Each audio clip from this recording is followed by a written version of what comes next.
وہ مرد حق جس نے بر صغیر میں قرآن و سنت کی شمع دوبارہ روشن کی۔ بسم اللہ الرحمن الرحیم۔ 17ویں صدی کے اختتام پر بر صغیر ہند ایک نازک دور سے گزر رہا تھا۔ مغلیہ سلطنت کمزور ہو رہی تھی، مسلمانوں میں دین علم کم ہوتا جا رہا تھا، فرقہ واریت بڑھ رہی تھی اور قرآن مجید کو عام لوگوں کے لیے سمجھنا مشکل ہو چکا تھا۔ ایسی ہی حالات میں اللہ تعالیٰ نے ایک ایسی شخصیت کو پیدا فرمایا جس نے اپنی پوری زندگی امت کی اصلاح، قرآن و سنت کی خدمت اور مسلمانوں کے اتحاد کے لیے وقف کر دی۔ یہ عظیم شخصیت حضرت شاہ ولی اللہ محدث دہلوی رحمۃ اللہ علیہ تھے۔ آپ کا اصل نام قطب الدین احمد تھا۔ آپ 21 فروری 1703 عیسوی میں موجودہ ہندوستان کے علاقے پلت میں پیدا ہوئے۔ آپ کے والد حضرت شاہ عبد الرحیم رحمۃ اللہ علیہ اپنے زمانے کے جلیل القدر عالم تھے اور مشہور مدرسہ رحیمیہ کے بانی تھے۔ بچپن ہی سے شاہ ولی اللہ غیر معمولی ذہانت کے مالک تھے۔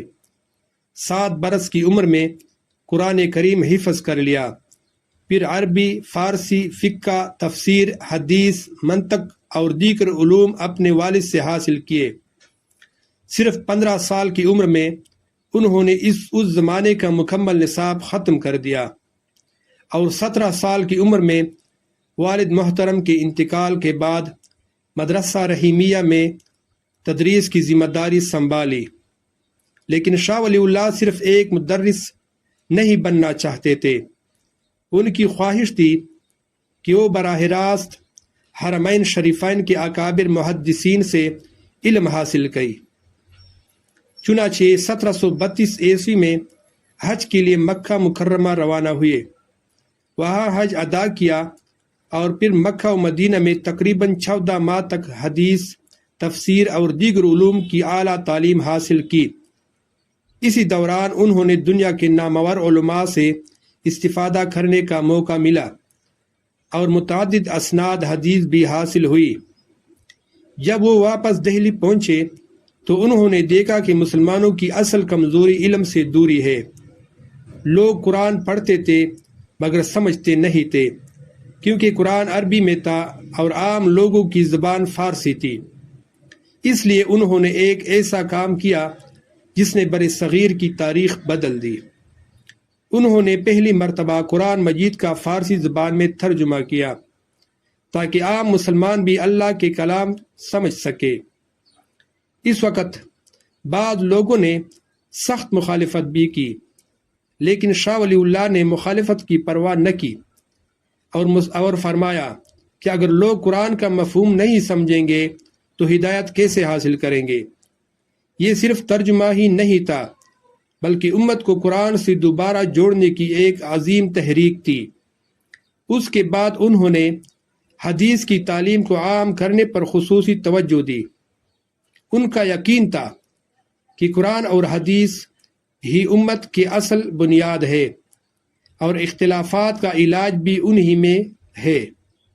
اسی مقصد کے لیے انہوں نے اپنی مشہور کتاب حجت البالغہ تصنیف کی، جس میں اسلام کے احکام کی حکمتیں نہایت عملی انداز میں بیان کی۔ آج بھی یہ کتاب اسلامی علوم کی اہم ترین کتابوں میں شمار ہوتی ہے۔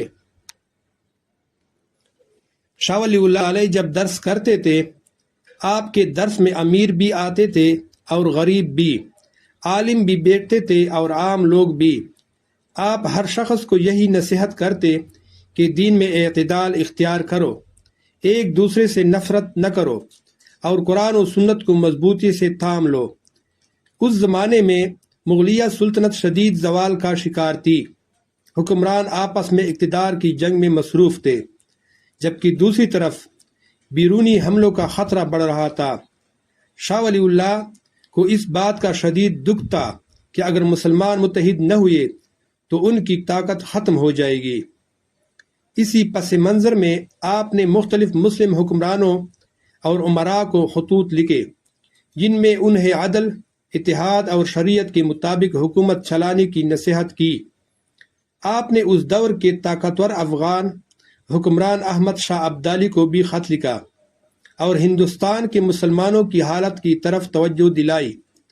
تاریخی طور پر یہ بات معروف ہے کہ آپ نے مسلمانوں کی دفاع اور سیاسی احکامات کے لیے یہ کوشش کی، اگرچہ بعد کے تمام سیاسی واقعات کو صرف اسی خط کا نتیجہ قرار دینا درست نہیں۔ شاہ ولی اللہ رحمۃ اللہ علیہ صرف ایک محدث یا فقیہ نہیں تھے، بلکہ ایک عظیم مصلح بھی تھے۔ آپ سمجھتے تھے کہ معاشرے کی اصلاح صرف نصیحت سے نہیں بلکہ تعلیم سے ہوتی ہے۔ اسی لیے مدرسہ رحیمیہ کو علم کا ایسا مرکز بنایا جہاں سے ایسے علماء تیار ہوئے جنہوں نے پورے بر صغیر میں دین کی خدمت کی۔ آپ کے ساجدادوں نے بھی آپ کے مشن کو آگے بڑھایا، خصوصاً شاہ عبدالعزیز دہلوی نے اپنے والد کی علمی کام کو مزید وسعت دی اور بعد میں بر صغیر کے بڑے علماء شمار ہوئے۔ حضرت شاہ ولی اللہ نے درجنوں کتابیں تصنیف فرمائی، ان میں سب سے مشہور حجت اللہ البالغہ، جس میں اسلام کے احکام کی حکمتیں نہایت گہرے علمی انداز میں بیان کی گئی۔ اسی طرح آپ نے تفسیر، حدیث، فقہ، تصوف اور اصلاح معاشرہ پر بھی کئی اہم کتابیں لکھی۔ آپ کی زندگی انتہائی سادہ تھی، دنیاوی شہرت اور دولت سے زیادہ آپ کو علم کی اشاعت عزیز تھی۔ راتوں کو عبادت کرتے، دن میں تدریس اور تصنیف میں مصروف رہتے اور لوگوں کی اصلاح کو اپنا فرض سمجھتے۔ کہا جاتا ہے کہ آپ جب درس دیتے تو طلباء صرف الفاظ ہی نہیں بلکہ آپ کے اخلاق سے بھی سبق سیکھتے تھے۔ آپ عاجزی، اخلاص اور حسن اخلاق کی عملی تصویر تھے۔ سال گزرتے گئے مگر آپ کی محنت رائگاں نہ ہو گئی۔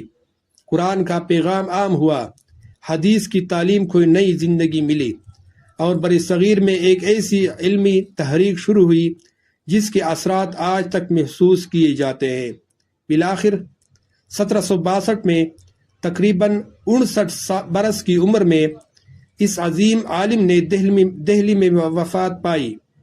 آپ کو وہی سپرد خاک کیا، لیکن آپ کا علمی ورثہ آج بھی زندہ ہے اور دنیا بھر کے مدارس اور جامعات میں آپ کی کتابیں پڑھی جاتی ہے۔ حضرت شاہ ولی اللہ محدث دہلوی رحمۃ اللہ علیہ ہمیں یہ سبق دیتے ہیں کہ امت کی اصل طاقت علم، اتحاد، اخلاص اور